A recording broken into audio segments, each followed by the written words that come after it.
So, you want to walk them through this thought? Yeah, this is one of the things we discovered, because we asked the question, why aren't more people appropriate in the moment? Yeah. We said these people love big goals. Yeah. You come January, I'm going to lose 50 pounds, or I'm going to do 30 million, and then they don't do the activities that would naturally line up for that. And so sociologists have known this for a long time, that time plays a factor. So if I were to ask you if you would take $100 today or $200 tomorrow, which would you take? Everybody here would take $200. It's tomorrow. I can get double the money tomorrow, and you can probably trip me in the halls. Right? And if we change the time frame, if I say 100 today or 200 next year, the interesting thing is almost everyone takes $100.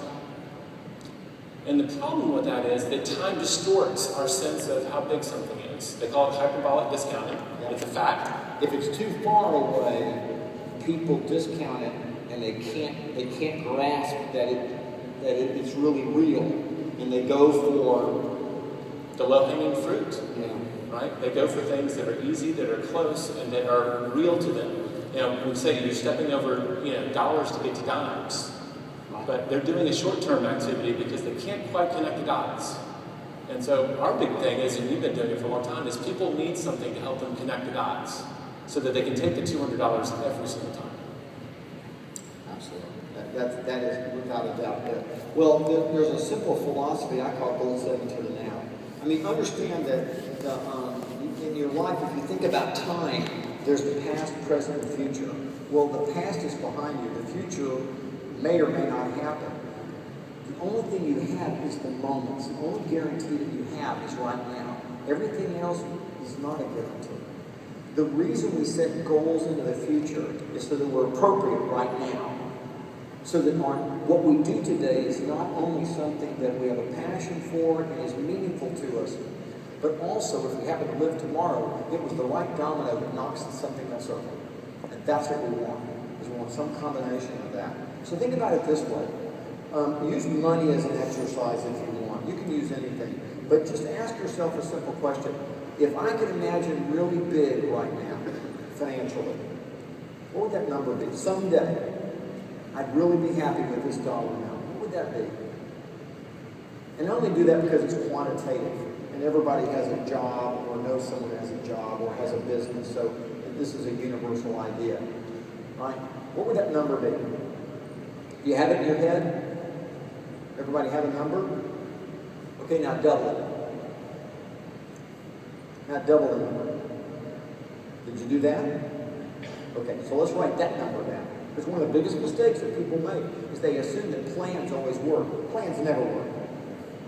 Plans never work. Plans never go as planned. The most naive assumption that each of us can make is I wrote a plan, I'm going to implement the plan, and it's going to work. It never works. It never works. Okay? And that's the problem. So if you set a goal, and it's a low goal to start with, and the plan's never going to get you to what you aim at, what's going to happen to you?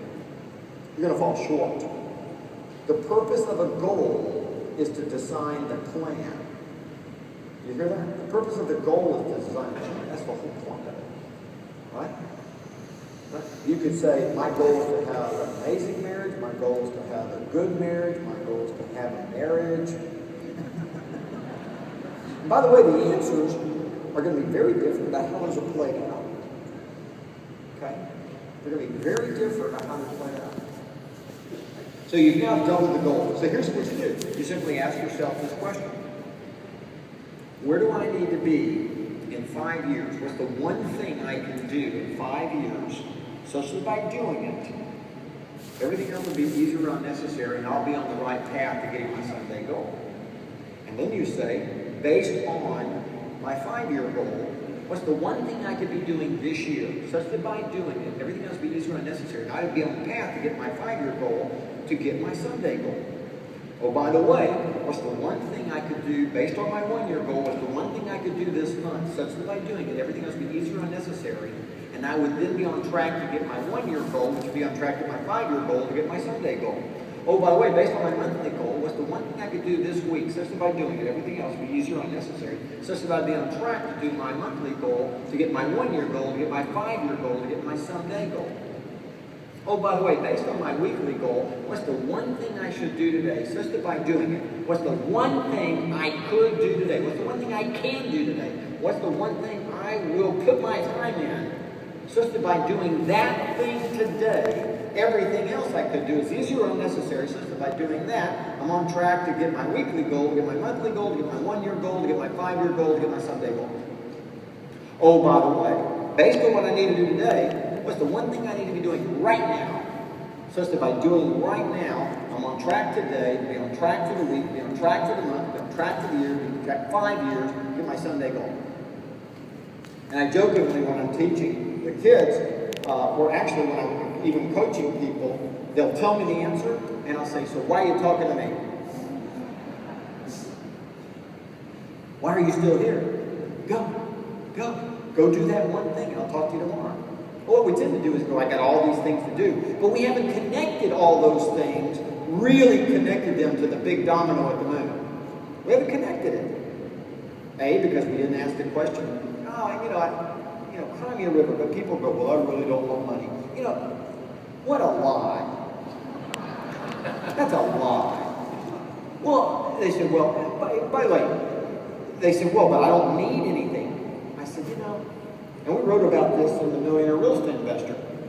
That's not true either, because you don't know what you're going to need. We tend to set low goals, and all of a sudden we look up and our parents need money and we don't have it. We have someone we could help, but we don't have the money to help them. We don't, right? Mary and I were talking, it was a couple of years ago, one of her friends from high school, her husband got cancer. They didn't have enough money. The two boys didn't have the means to earn enough money to go to the colleges they were going to, and they were going to have to drop out. And we looked at each other and we were like, well, money is good for the good it can do. We can't help everybody, but Mary says, we could help these people. We could put those boys through college. Well, let's do it. Let's do that. That would be awesome. You don't know how much money you need, and you don't know